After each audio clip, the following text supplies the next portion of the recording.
Shabbat Shalom. Leviticus 16. Acharei begins with the description of a rather interesting ritual performed by the high priest that set the stage for the day we know as Yom Kippur. The expiation of sin was performed via the use of two goats, one kept as a sacrifice and marked for God, and one symbolic of the sins and wrongdoings of the entire community, which was expelled from the camp.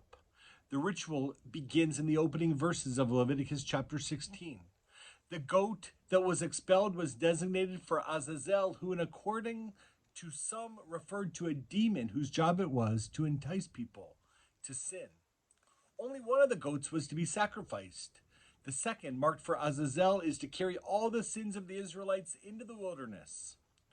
Like casting our breadcrumbs into the natural waters on Rosh Hashanah, sending Azazel into the wilderness is also reminiscent of the banishment of Cain and Hagar and Ishmael.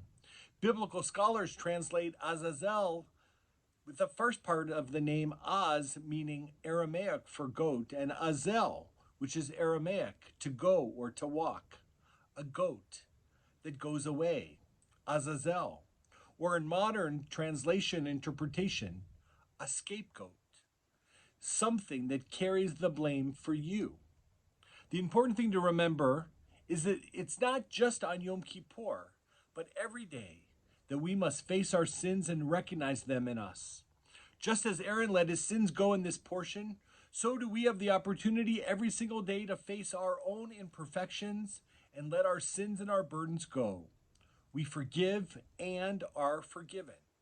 Each year when Yom Kippur ends, we no longer carry the sins and the burdens of the last year. We can let them go. And as we do, we acquire important lessons that, unlike our sins, we do take with us into the new year. So don't beat yourself up. Sometimes we are reminded to let stuff go, the stuff that weighs us down. Shabbat Shalom.